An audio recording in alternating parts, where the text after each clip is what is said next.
গভীর রাত্রে মানুষ সব ঘুমায় যায়, গর্ভবতী মা ঘুমাতে পারে না। সন্তান পেটের ভিতরে হাঁটু দিয়া গুতা মেরেছে, পা দিয়া লাথি মেরেছে। মা চরম শীতের রাত্রে, প্রচন্ড শীতের রাতে গায়ের লেপটা সরায় দিয়া মা একবার দাঁড়ায় আর একবার বসে, একবার দেওয়ালের সাথে হেলান দিয়া দাঁড়ায়। কষ্ট করে রাতটায় কাটায় দেয়। আবার সারাদিন সংসারের জন্য কাজ করেছেন, রান্না বান্না করেছেন মা, সকলকে খাওয়াইয়া মা শেষের দিকে খেতে গেছেন।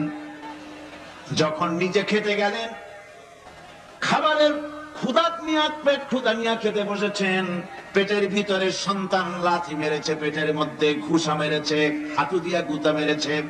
ভরা পেটে পেটের ভিতরে সন্তান গুতা মারলো হাঁটু দিয়া, মাথা দিয়া। মা ক্ষুধা রয়েছে পেটে, খেতে পারলেন না, বেদনা শুরু হয়েছে।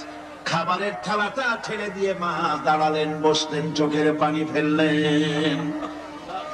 এভাবে করে মা একটা দুইটা দিন নয়, 10টি মাস পর্যন্ত সন্তানটাকে পেটের মধ্যে নিয়ে, একটা জীবিত মানুষ আর একটা জীবিত সন্তান পেটের মধ্যে নিয়ে নড়াচড়া করছেন, চলাফেরা করছেন। কিতাবের মধ্যে এসেছে রাতের বেলায় মা যে ঘুমাতে পারেন না সন্তানের নড়াচড়ার কারণে। রাতভর ইবাদত করলে যত সওয়াব পাওয়া যেত, আল্লাহ ওই সওয়াব মায়ের আমলনামায় লিখে দেন। সন্তান পেটে থাকার কারণে খেতে পারে না, পেট ভরে ক্ষুধায় কষ্ট পায় মা। এই জন্যে 10 মাস ধরে রোজা রাখলে যে সওয়াব হতো, আল্লাহ রাব্বুল আলামিন মায়ের আমলনামায় রোজার সওয়াব লিখে দেন।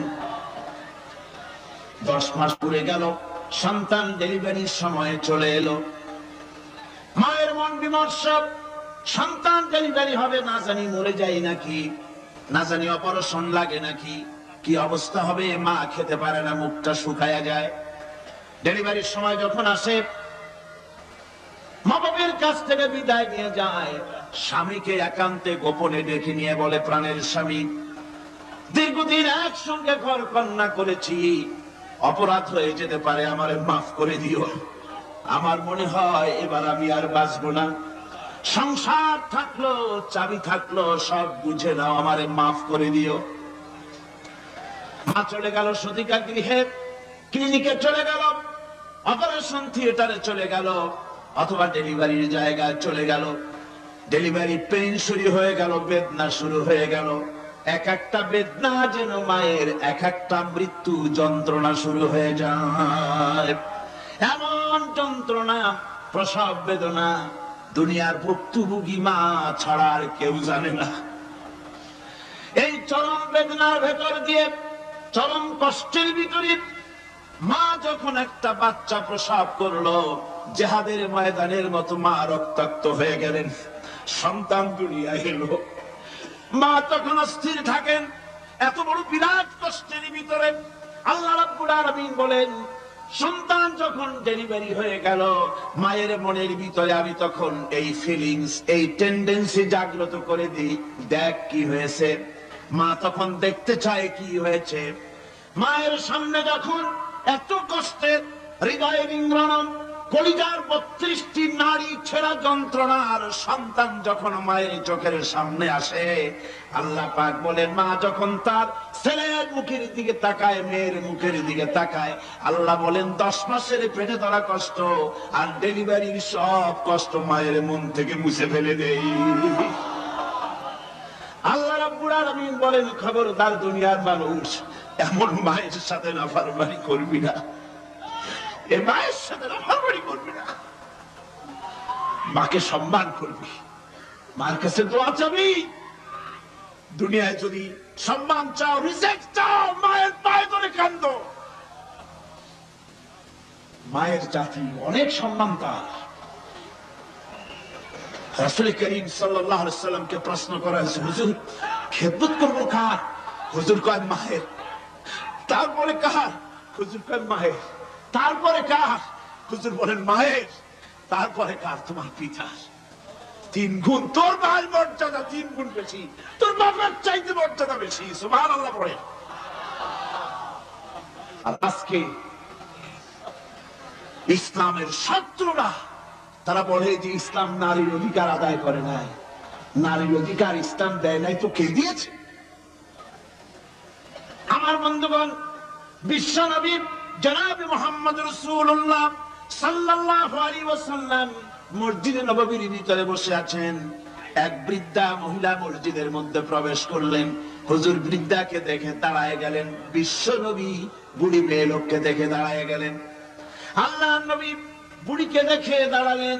বুড়ি যখন কাছে এলেন, আল্লাহর নবী নিজের গায়ের চাদর বুড়ির জন্য বিছায়া দিলেন। বুড়ি বসলেন। এরপরে কথাবার্তা সারার পর বুড়ি যখন বিদায় হবেন, হুজুর আবার দাঁড়ালেন। বুড়ি মহিলা চলে গেলেন।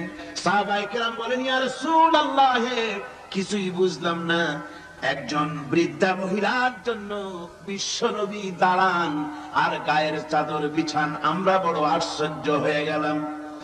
নবীজি বলেন, ও আমার সাহাবীরা, তোমরা জানো না এই মহিলা কি চিনতেই পারো নাই?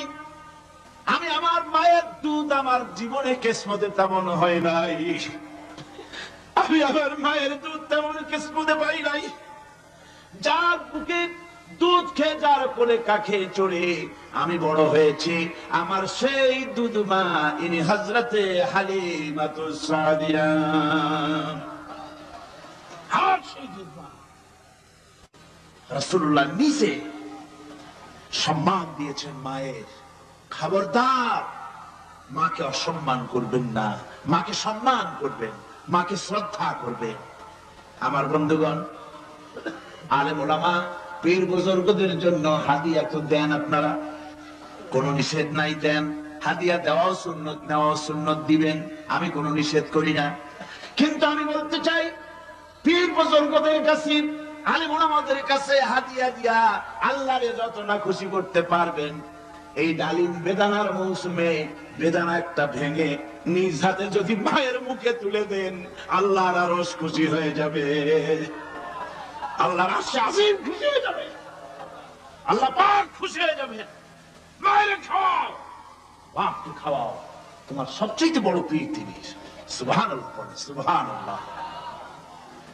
মা বাপ যদি একটু দোয়া করে দেয়, তোমার জিন্দেগীর কাম শেষ। একটু বদদোয়া করলে জাহান্নামে যাবে। কোন পীর সাহেব বদদোয়া করলে জাহান্নামে যাবে এমন কথা নয়।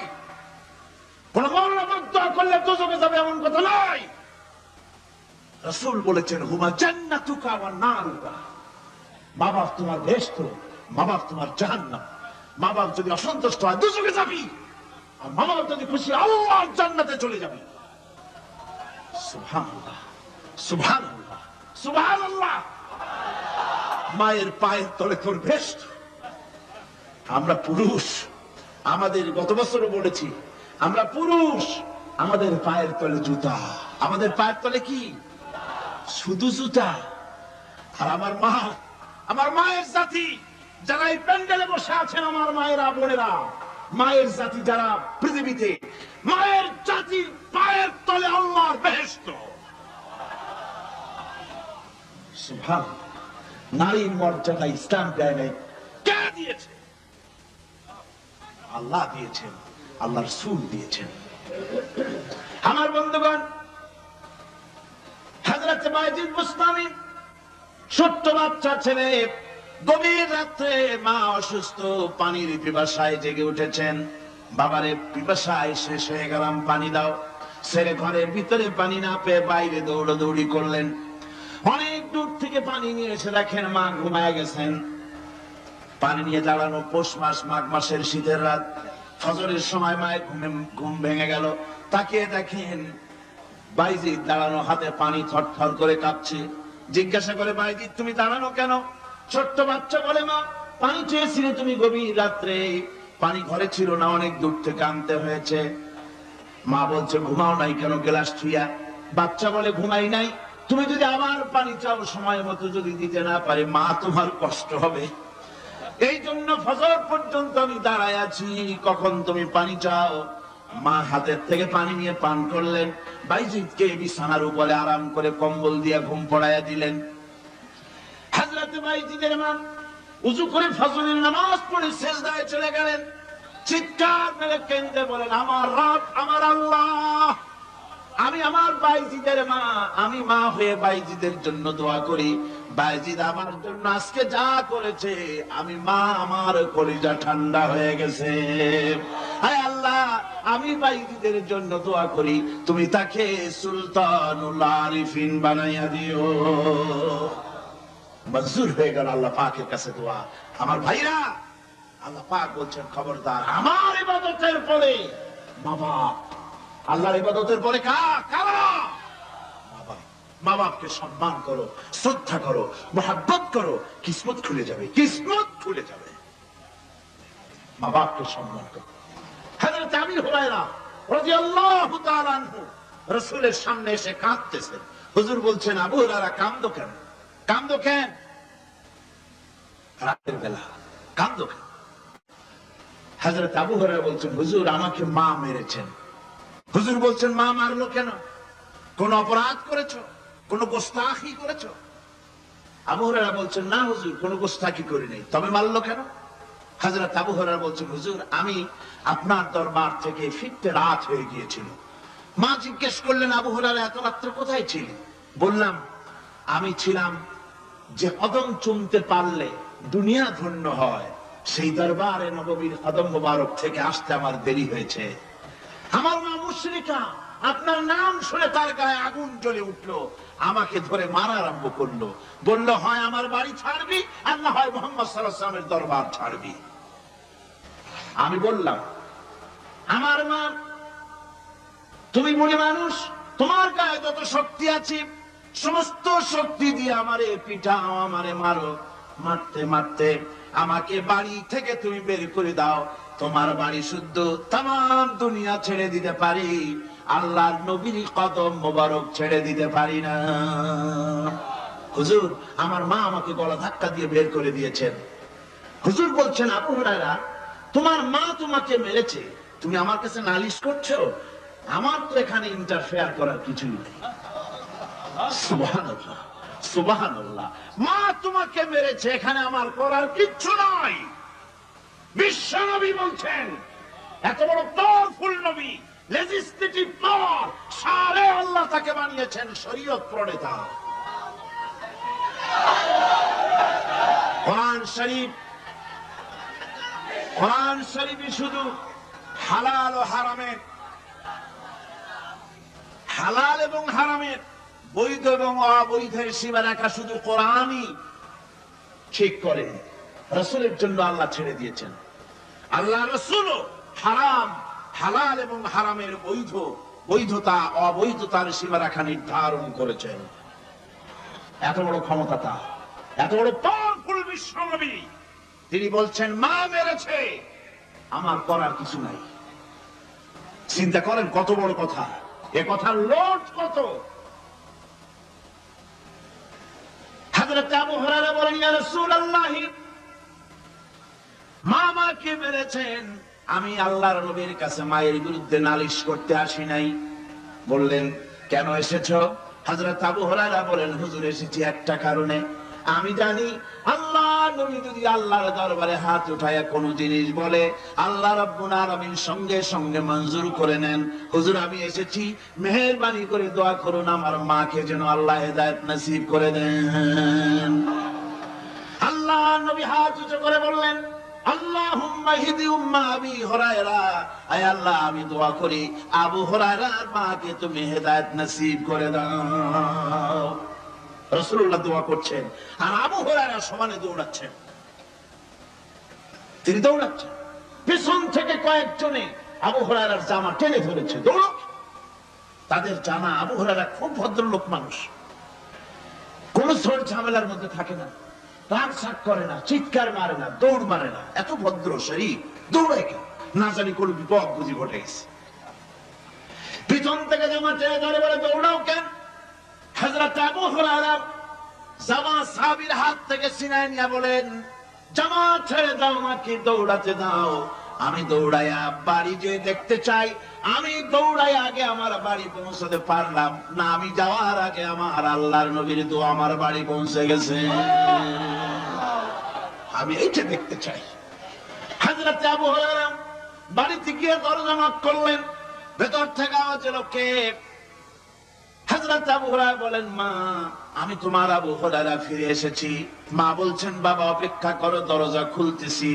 হযরত আবু হুরায়রা বলেন, মায়ের গলার আওয়াজের ভিতরে শিরকিয়াতের কর্কশতা পেলাম না, মায়ের গলার আওয়াজের ভিতরে তাওহীদের গন্ধ পেলাম।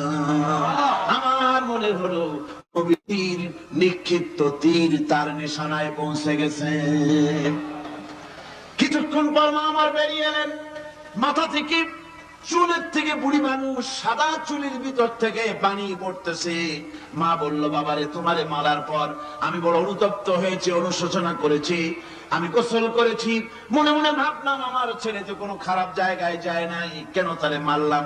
আমি বড় লজ্জায় পড়েছি তোমারে মেরে। ও আমার আবু হুরায়রা, আমি গোসল করেছি, পবিত্র হয়ে গেছি, জলদি করে আমাকে নিয়ে চলো বিশ্ব নবী জনাবে মুহাম্মদুর রাসূলুল্লাহর দরবারে।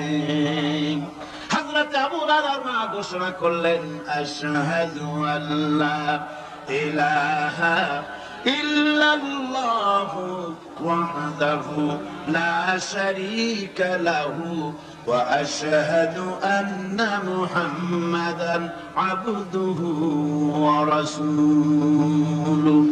আমার ভাইরা, মা বাপ সবচেয়ে সম্মানের জিনিস। আল্লাহর ইবাদতের পরই মা বাপের খেদমত করতে হবে। আল্লাহ পাক বলছেন, বান্দারে দেখ, মায়ের পেট থেকে আনলাম, মায়ের বুকের মধ্যে মহব্বত পয়দা করলাম, এত মহব্বত দিলাম তোর উপরে,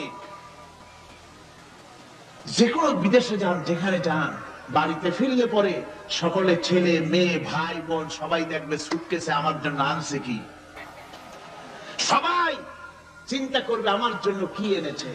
একমাত্র মা সন্তানের মুখের দিকে তাকাবে, কখন খাইছে সে।